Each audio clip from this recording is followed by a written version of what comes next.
Watch this. Look, it looked like she was telling Caitlin, come here. I don't know what Caitlin was doing after she was holding her face like that or holding her hands up on her head. Look at this. Like she said, come here. And I don't know, man, this little look right here, man, it looked like she ready to bite Caitlin. There's a moment near the end of Indiana's win over Chicago that tells you everything you need to know about where this team is right now. Caitlin Clark, fresh off one of the most dominant individual performances in WNBA history, is standing on the sideline, arms crossed, jaw tight. She's not celebrating. She's not laughing with teammates. She's looking at head coach Christy White with an expression that could melt the floor beneath her. And White? She's not backing down either. Two of the most intense competitors on that sideline, going at it in real time while their team is supposed to be closing out a win. To anyone watching casually, it looked like a relationship falling apart, like a superstar fed up with her coaching staff, like drama, like a problem. Social media ran with it instantly. Clips started circulating within minutes. Headlines were already forming before the final buzzer even sounded. But here's the thing. Every single person who called it a crisis missed the actual story. Because what happened between Clark and White in that moment wasn't a falling out. It was two people who refused to accept mediocrity, boiling over at exactly the same time for exactly the same reason. And once you understand what caused it, you'll see this Indiana team in a completely different light. But before we get there, we need to start from the beginning of that night, because nothing about what happened at the end of that game makes sense without understanding what happened in the middle of it. The Indiana Fever came into this game with momentum. They had talent on the floor. Clark was locked in from warm-ups, and Chicago was missing pieces, a banged-up roster hovering near the bottom of the standings, not exactly the kind of opponent that should give Indiana fits. For most of the first half, that reality played out exactly as expected. The Fever built their lead methodically, pushing it all the way to 19 points. 19! At that margin, against that opponent, the game should have been a footnote, a comfortable win, a box score people would scroll past, and Clark adding another efficient night to an already historic season. But basketball doesn't care about what should happen. Somewhere in the second half, Indiana stopped doing what was working. The execution that had carved Chicago open in the first half started to disappear. The spacing tightened, the reads slowed down. Possessions that should have ended in good looks started ending in contested mid-range jumpers, rushed decisions, and turnovers that gave Chicago life they had no business getting. A 19-point lead began to evaporate, not all at once, slowly, painfully, possession by possession, in the way that only happens when a team stops trusting what got them there and starts overthinking every play. Chicago, to their credit, didn't quit. Their defense kept shifting, moving from a 2-3 to a 3-2 and back again, constantly keeping Indiana half a second behind. And when a defense can make a faster, more talented team hesitate for even that fraction of a second, everything changes. Rhythm disappears, confidence wavers, and leads vanish. If you look at this play, this is what's going on. Kelsey Mitchell is going to just run up this way, and then this is where she gets the ball. AB is going to come right here to set this screen for Caitlin. And Lexi, she's just running straight down. She's going to run straight down and look like a decoy, while Caitlin is going to come around here and try to get the ball. Indiana still won, let's be clear about that.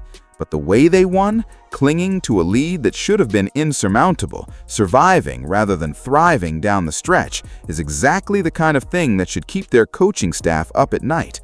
Because in June, against a team fighting for its playoff life, a 19-point lead shouldn't require survival mode to close out.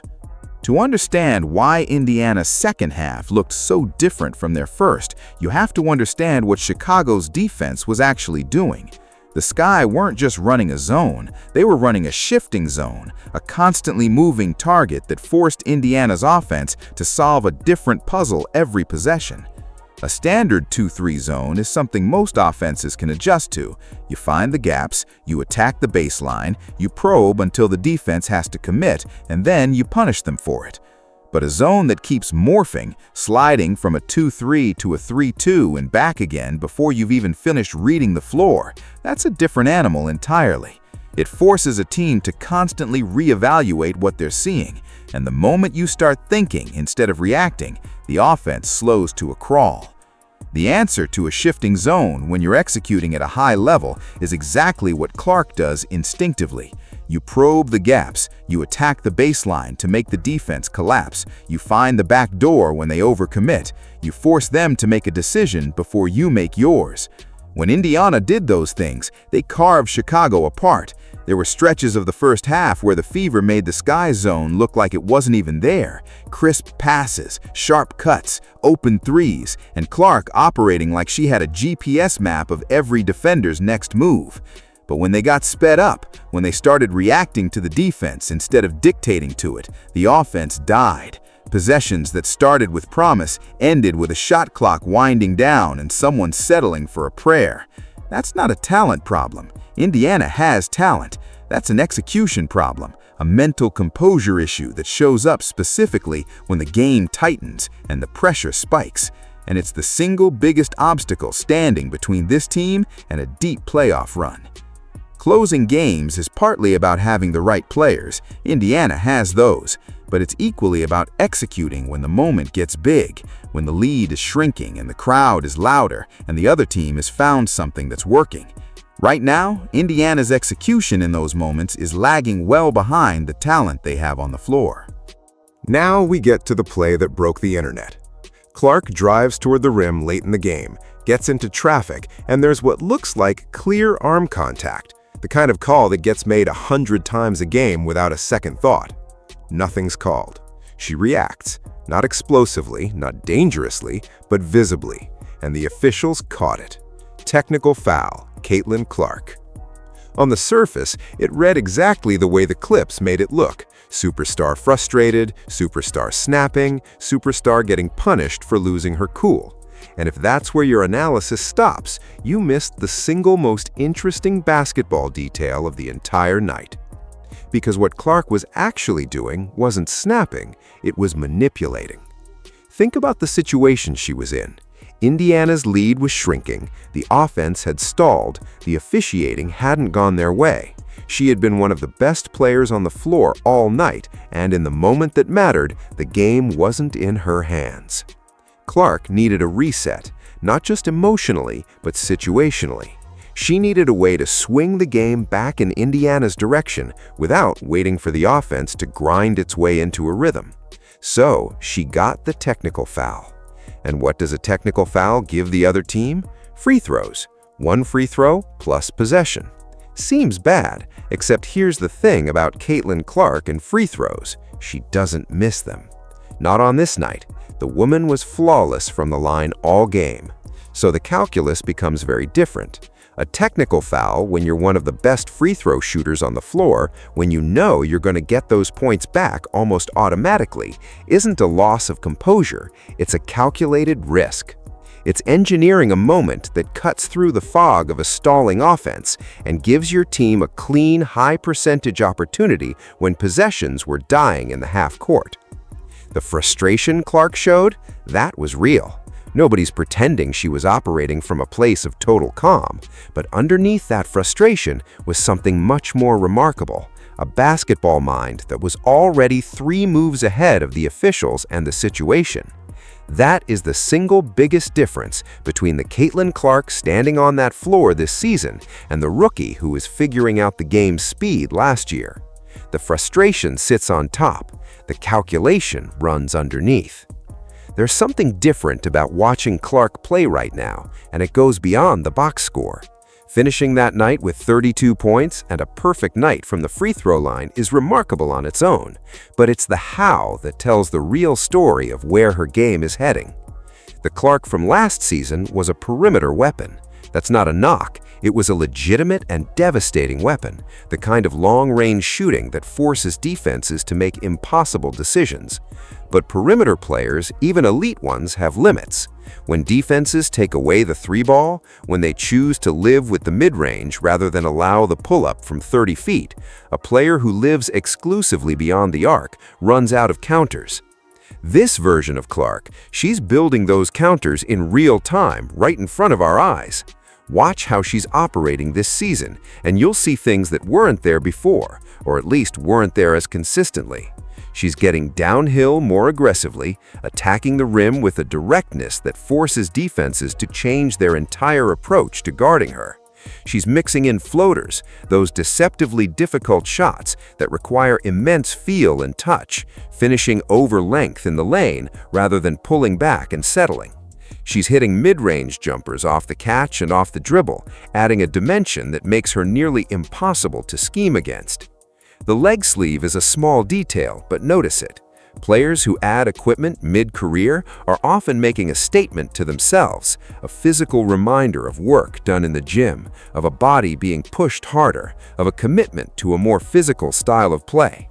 Whether or not that's Clark's story specifically, the results match the read. She is visibly playing a more interior game, getting into the paint more frequently, drawing more contact, and turning that contact into free throws that she virtually never misses. She's becoming a genuine three-level scorer, and for a player who is already one of the most dangerous offensive threats in the league from the outside, adding interior finishing to that arsenal doesn't just make her better, it makes her nearly unguardable. Chicago put multiple defenders on her throughout the night, and she torched every single one of them. That's not a hot shooting night, that's a player who has leveled up. Let's go back to that sideline moment, because now that we have the full picture of the night, it reads completely differently. Clark wanted the ball on the final broken possession. She'd earned that right 100 times over on that particular night. 32 points, perfect from the line, the best player on the floor by a significant margin. When she's standing there with her hand up asking for the ball and her teammate throws it the other way, you can feel the frustration through the screen. And when the possession falls apart entirely, when what should have been a clean, comfortable close turns into chaos, the argument that breaks out makes complete sense. But here's what it wasn't. It wasn't Clark deciding she's bigger than the program. It wasn't a sign that the relationship between her and White is fractured. It wasn't a superstar going rogue and a coach losing control of her locker room. Reading a feud into a single frame of footage, even a heated, intense, uncomfortable frame, is exactly how you miss the story that actually matters. What you were watching was two intensely competitive people hitting their boiling point at the exact same moment about the exact same thing. Clark wanted the ball because she was the most dangerous player on the floor, and she knew it. White wanted her team to execute the system, because a team that can only close when Clark has the ball in her hands is a team that becomes predictable, and predictable teams lose in the postseason. Both of those positions are completely defensible. Both of them are right in different ways. The tension between those two realities, between riding your superstar in moments where she's clearly the best option and building a system that doesn't depend on any single player to function, is the central challenge of Indiana's season. It's not a character problem, it's a basketball problem. And it came to the surface at the worst possible moment, in front of cameras, after a game that both of them probably felt should have been over 10 minutes earlier. Great teams figure this out. The conversations that happen behind closed doors after games like this one, the ones where a superstar and a head coach hash out exactly when the ball should go to the best player and when the system should run its course, those are the conversations that separate programs that peak in the regular season from programs that win when it matters. This is the debate that shouldn't be skipped over, because there's a genuinely compelling argument on both sides. The case for giving Clark the ball is almost embarrassingly straightforward. She put up 32. She didn't miss a free throw. She was the most dangerous offensive player on the floor. She knew it, her teammates knew it, her coaches knew it, and Chicago's defense knew it. When your best scorer is demanding the ball in a closing possession, you have to seriously consider just giving it to her and letting her talent decide the game. That's not reckless. That's trusting the person who's been proving all night that they can be trusted. Clark had already shown she could manufacture points in virtually any situation. What exactly was the risk in letting her try? The case against is more nuanced and arguably more important for the long-term health of the franchise.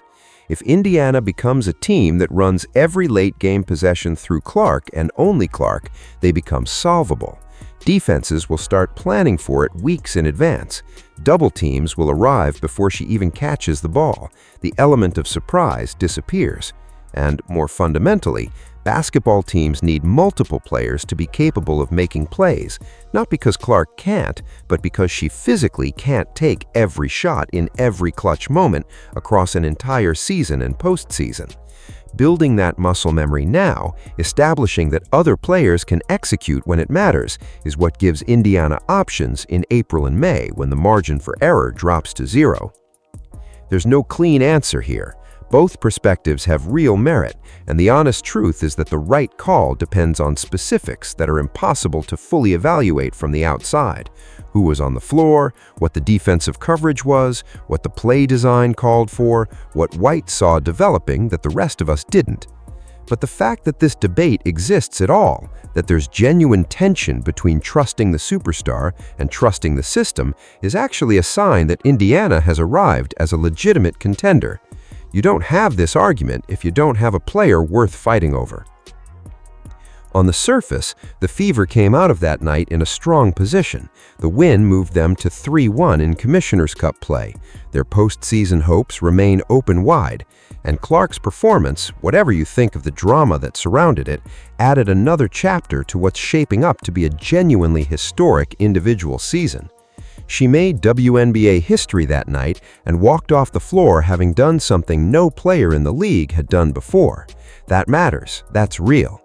But underneath the headline, there are things about that win that should genuinely concern the Indiana coaching staff. A 19-point lead against a short-handed team near the bottom of the standings should not require overtime heroics to survive. The fact that it did means there's something systemic happening in the second half, a pattern of execution breakdown that doesn't get fixed by simply playing it through and hoping the lead holds. At some point, this team has to develop the ability to step on a team's throat and finish. The talent question, to be fair, has been answered. There is no longer any serious debate about whether Indiana has players capable of competing at the highest level in this league. Clark answered that question a long time ago, and the supporting cast has shown enough in flashes to prove the Fever aren't a one-woman show. But talent alone doesn't close games. Talent gets you the 19-point lead. What closes games is execution, the collective ability of a group to stay disciplined and sharp when the other team has found something, when the crowd is in it, and when the simplest path forward is to panic instead of play. Right now, Indiana is still developing that second part.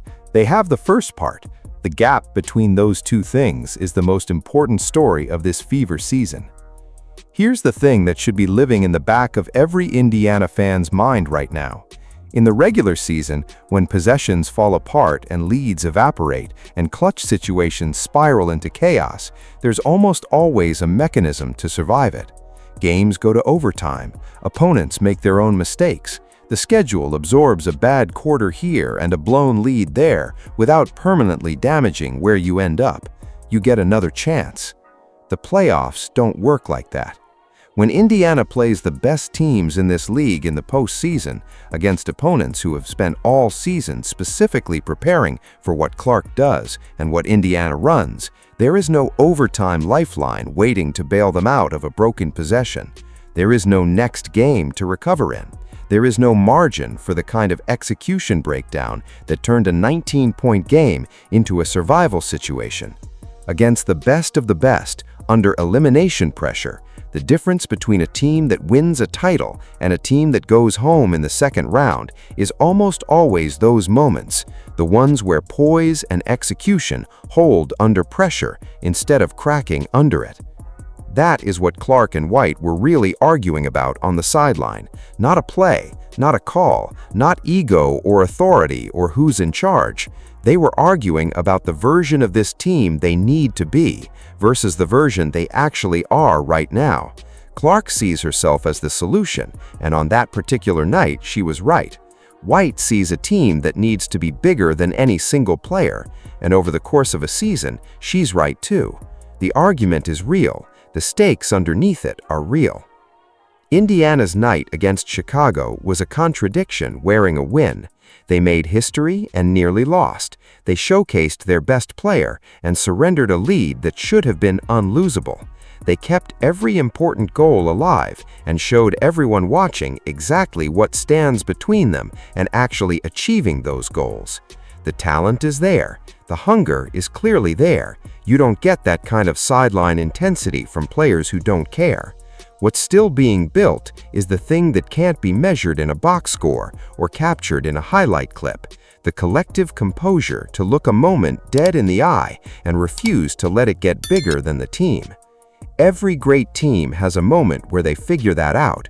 The question for Indiana is whether that moment comes in June during a Commissioner's Cup game, or whether it comes in the playoffs when the cost of not having figured it out is the whole season. The Fever have too much to just be a good story. They have the pieces to be something more, but pieces don't win championships, teams do. And right now, with Clark making history and the coaching staff pushing for accountability and the second half execution still catching up to the first half talent, Indiana is still in the process of becoming that team. The question is whether they figure it out fast enough.